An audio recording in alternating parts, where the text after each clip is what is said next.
সকলোকে নমস্কাৰ জনাইছোঁ। মই আজি এই ভিডিঅ'টিত যোৱা 19 ডিচেম্বৰ তাৰিখে সুপ্ৰিম কোৰ্টত যি BTRৰ নিযুক্তি বঞ্চিত যি NSDL প্ৰাৰ্থী তেওঁলোকে যি কণ্টেম্প কেছ কৰিছিল, সেই কণ্টেম্প কেছৰ সেইদিনাখনৰ যি অৰ্ডাৰ ওলাইছিল, সেই অৰ্ডাৰটোৰ বিষয়ে থুলমূলকৈ আপোনালোকৰ লগত আলোচনা কৰিবলৈ ওলাইছোঁ। সেয়েহে ভিডিঅ'টি কোনো ধৰণৰ স্কিপ নকৰাকৈ শেষলৈকে চাব। আৰু যিসকল বন্ধু বান্ধৱে মোৰ এই চেনেলটোত নতুনকৈ ভিজিট কৰিছে, অনুগ্ৰহ কৰি চেনেলটো ছাবস্ক্ৰাইব কৰি ল'ব। আৰু ভিডিঅ'টো যদি ভাল লাগে তেনেহ'লে লাইক, কমেণ্ট আৰু শ্বেয়াৰ কৰিবলৈ নাপাহৰিব। এতিয়া আপোনালোকে চাওক, কেছ বুলি ক'লে চৰকাৰে টান পায়, শুনিবলৈ টান পায়। আৰু কেছ শব্দটো আচলতে শুনিবলৈ ভালো নালাগে, আৰু কোনোৱে নিবিচাৰে কেছত যাবৰ কাৰণে। কিন্তু কেতিয়াবা এনেকুৱা পৰিস্থিতি আহি পৰে, নিজৰ ন্যায়ৰ কাৰণে, ন্যায় পোৱাৰ স্বাৰ্থত ন্যায়ালয়ৰ ওচৰলৈ যোৱাৰ বাহিৰে অন্য ৰাস্তা নাপায়। এতিয়া আপোনালোকে স্ক্ৰীণত দেখিছে, এই অৰ্ডাৰ কপিটো হৈছে সুপ্ৰিম কোৰ্টৰ 19 ডিচেম্বৰ তাৰিখে হোৱা হেয়াৰিঙৰ অৰ্ডাৰ কপি। 2025 বৰ্ষতে প্ৰাক্তন BTC প্ৰধান সন্মানীয় প্ৰমোদ বড়ো ডাঙৰীয়াৰ নেতৃত্বাধীন চৰকাৰখন থাকোঁতে তেতিয়া প্ৰায় 1000 LPAP শিক্ষক নিযুক্তিৰ বিজ্ঞাপন প্ৰকাশ পাইছিলে। আৰু উত্তৰাখণ্ডৰ এটা গোচৰৰ সুপ্ৰিম কোৰ্টৰ ফালৰ পৰা NS ডিপ্ল'মাখন ইনভেলিড বুলি ঘোষণা কৰাৰ পাছত NSDLৰ প্ৰাৰ্থীসকলক নিযুক্তিৰ পৰা বঞ্চিত কৰিছিল। পুনৰ ৰিভিউৰ জৰিয়তে 10 ডিচেম্বৰ 2024ত সুপ্ৰিম কোৰ্টৰ ফালৰ পৰা NS ডিপ্ল'মাখন ভেলিড ডিপ্ল'মা বুলি কোৰ্টৰ ফালৰ পৰা ৰায় প্ৰদান কৰা হয়। স্বত্তেও BTRৰ যি NSDLৰ প্ৰাৰ্থী, সেই প্ৰাৰ্থীসকলক সেই নিযুক্তিৰ পৰা বঞ্চিত কৰোৱা হয়।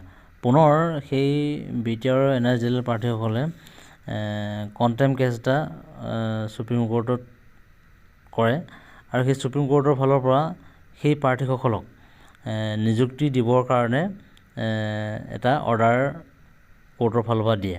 কিন্তু সেই সুপ্ৰিম কোৰ্টৰ অৰ্ডাৰটোক আওকাণ কৰি NSDL প্ৰাৰ্থীসকলক নিযুক্তি দিয়া নহ'ল।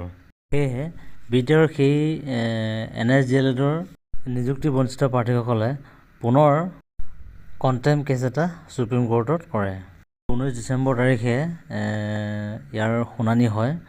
ইয়াতে আপোনালোকে স্ক্ৰীণত দেখিছে, জাষ্টিছ আছিলে মাননীয় প্ৰশান্ত কুমাৰ মিশ্ৰা, মাননীয় জাষ্টিছ প্ৰসন্ন B বাৰ্লি, আৰু পিটিশ্যনাৰ হৈ মাননীয় এডভকেট মনদীপ কালৰা ছাৰ আৰু লগতে তেখেতৰ সহপাঠীসকল। ইয়াতে অৰ্ডাৰটো চাওক, 1 নম্বৰটোত আছে ইছ্যু ন'টিছ ৰিটাৰ্ণেবল অন 16/2/2026। এডুকেশ্যনেল ডিপাৰ্টমেণ্টলৈ এখন ন'টিছ ইছ্যু কৰিছে, য'ত নেকি 16 ফেব্ৰুৱাৰী 2026 তাৰিখে তেওঁলোকে জনাব লাগিব সুপ্ৰিম কোৰ্টত, মাননীয় সুপ্ৰিম কোৰ্টত তেখেতলোকে এখন ৰিটেনে হওক বা তেনেকৈ এফিডেভিট হওক, তেওঁলোকে এখন জনাব লাগিব কিয় তেওঁলোকে সেইসকলক নিযুক্তিৰ পৰা বঞ্চিত কৰিলে বা নিযুক্তি দিয়া নহ'ল। দ্বিতীয়তে, basing on the respondents counter to the contempt petition, this court shall decide as to whether the physical appearance of the representative is required or not. গতিকে কণ্টেম্প পিটিশ্যনাৰসকলৰ ফালৰ পৰা এডুকেশ্যন ডিপাৰ্টমেণ্টৰ বিষয়াক তেওঁলোকক ফিজিকেলি আনিব লাগে বুলি পেলাই যিহেতুকে অনুৰোধ জনাইছিল, সেয়েহে 16 তাৰিখে এডুকেশ্যন ডিপাৰ্টমেণ্ট ফালৰ পৰা তেখেতলোকে কি ছাবমিট কৰিব, আৰু তাৰ ওপৰত নিৰ্ভৰ কৰি কোৰ্টে ডিচাইড কৰিব যে তেওঁলোকক আগন্তুক দিনত তেওঁলোকক সুশৰীৰে কোৰ্টলৈ আনিব লাগিব নে নালাগিব।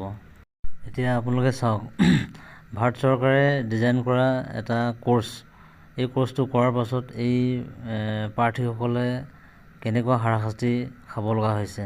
তেওঁলোকে কৰা course, one time course, SCRT অডিয়েলসকল কিন্তু বাচি গ'ল। কিছুমানৰ আকৌ SCRT অডিয়েলৰ কথা ক'লে গা জ্বলিবগৈ উঠে।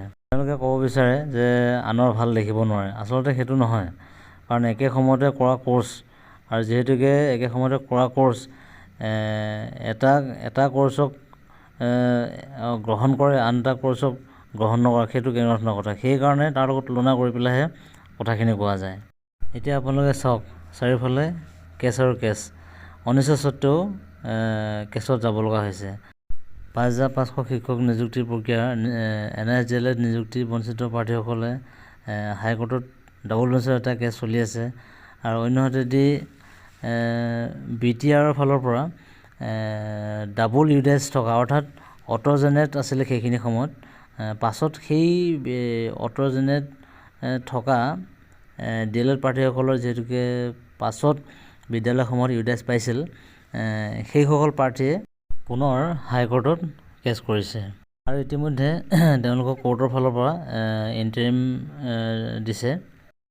আৰু আগন্তুক যি ৪,৫০০ শিক্ষক নিযুক্তিৰ প্ৰক্ৰিয়া বৰ্তমানত চলি আছে, ইয়াতো যদি আগৰ দৰে গোটেই ডকুমেণ্টছখিনি যদি মেণ্ডেটৰী কৰি পেলাই যদি ডকুমেণ্ট ভেৰিফিকেশ্যনৰ সময়ত তেনেকুৱা এটা ন'টিচ ওলায়, তেতিয়াহ'লে সেইখিনি সময়তো যে NSDLৰ সেই ৪,৫০০ত আবেদন কৰা প্ৰাৰ্থীসকলে যে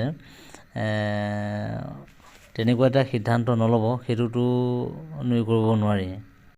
এটা কথা আমি বুজি পোৱা নাই, মাননীয় মুখ্যমন্ত্ৰী ডাঙৰীয়াক এই NSDL প্ৰাৰ্থীসকলে সাক্ষাৎ পাবৰ কাৰণে ২-৩খনকৈ ইতিমধ্যে অফিচত এপ্লিকেশ্যন দিয়া গৈছে, তাৰ পৰা কোনো ধৰণৰ সঁহাৰি পোৱা নাই। আৰু অন্যহাতেদি কেইবাটাও ইমেইল তেখেতক অফিচত তেখেতৰ পঠোৱা গৈছে, কিন্তু তাৰ পৰা কোনো ধৰণৰ ৰিপ্লাই বা কোনো ধৰণৰ খবৰ আমি পাবলৈ সক্ষম হোৱা নাই। মাননীয় মুখ্যমন্ত্ৰী ডাঙৰীয়াই কথাটো কৈছে যে কেছত যাব নালাগে, যে আলোচনাৰ জৰিয়তে কিবা এটা উত্তৰ উলিয়াব লাগে। যদি তেনেকুৱা হয়, তেতিয়াহ'লে এই প্ৰাৰ্থীসকলক সাক্ষাৎ পাবৰ কাৰণে আবেদন দিয়াৰ পাছতো তেওঁলোকক সাক্ষাৎ নকৰাৰ কাৰণটো কি? এই আবেদনকেইখনে মাননীয় মুখ্যমন্ত্ৰী ডাঙৰীয়াৰ ওচৰ পোৱাগৈ নাইনে, নে মাননীয় মুখ্যমন্ত্ৰী ডাঙৰীয়া পোৱাৰ পাছতো এই বিষয়টো আওকাণ কৰি চলিছে? যদি ৫,৫০০ৰ দৰে গোটেই অল ডকুমেণ্ট মেণ্ডেটৰী হিচাপত যদি ভেৰিফিকেশ্যন মাতে, তেতিয়াহ'লে এই ৪,৫০০ত আবেদন কৰা NSDL প্ৰাৰ্থীসকলে কি কৰিব, ক'ত যাব? মাননীয় মুখ্যমন্ত্ৰী ডাঙৰীয়াক এই ভিডিঅ'ৰ জৰিয়তে অৱগত কৰিব বিচাৰিছোঁ, আমি আপোনাক সাক্ষাৎ পাবৰ কাৰণে ৩খনকৈ অফিচত আবেদন পত্ৰ দাখিল কৰিছোঁ। তাৰ বাহিৰেও কিমানটা ইমেইল পঠোৱা গৈছে তাৰ কোনো ঠিকনা নাই। সেয়েহে মাননীয় মুখ্যমন্ত্ৰী ডাঙৰীয়াই ৪,৫০০ত আবেদন কৰা NSDL প্ৰাৰ্থীসকলে আচলতে কি কৰিব বা কি কৰিলে ভাল হ'ব, সেইটো আপুনিয়ে জনালে বিশেষ ভাল হ'ব বুলি আমি ভাবোঁ। সঁচাকৈ NSDL কৰা প্ৰাৰ্থীসকলক কিন্তু বহুত অন্যায় কৰা হৈছে। এনেকুৱা হ'ব বুলি জনাহেঁতেন কোনো NSৰ পৰা ডিলিট নকৰিলেহেঁতেন, এই SCRT ODLৰ পৰাই ডিলিট কৰিলেহেঁতেন। কাৰণ NSতকৈ SCRT ODLত কিন্তু খুব কম দিনৰ ভিতৰতে ডিলিটটো সম্পূৰ্ণ কৰিবলৈ সুবিধা পাইছিল। যিয়ে নহওক, NSDL কৰা প্ৰাৰ্থীসকলে সুপ্ৰিম কোৰ্ট ফালৰ পৰাই হওক বা হাইকোৰ্ট ফালৰ পৰাই হওক, এডুকেশ্যন ডিপাৰ্টমেণ্টক জবাবদিহি কৰিবলৈ বাধ্য কৰাইছে। আৰু নিশ্চিতভাৱে গোটেইকেইটাৰ পৰাই এটা ভাল ফলাফল আহিব বুলি আমি আশাবাদী। শেষত NSDL প্ৰাৰ্থীসকলক এটা কথাই ক'ম যে আপোনালোকে অধৈৰ্য হৈ নাযাব, ধৈৰ্য ধৰক আৰু অপেক্ষা কৰক। নিশ্চিতভাৱে দেৰিকৈ হ'লেও চাকৰি এটা পাবলৈ সক্ষম হ'ব। ভিডিঅ'টি এইখিনিকে ক'লোঁ। সদৌ শেষত সকলোৱে মোৰ এই ভিডিঅ'টি শেষলৈকে চোৱাৰ বাবে ধন্যবাদ জনালোঁ। আৰু যিসকলে মোৰ এই চেনেলটো এতিয়ালৈকে ছাবস্ক্ৰাইব কৰা নাই, অনুগ্ৰহ কৰি এনেধৰণৰ নিউজৰ খা খবৰবিলাক পাই থাকিবৰ বাবে ছাবস্ক্ৰাইব কৰি ল'ব। ধন্যবাদ।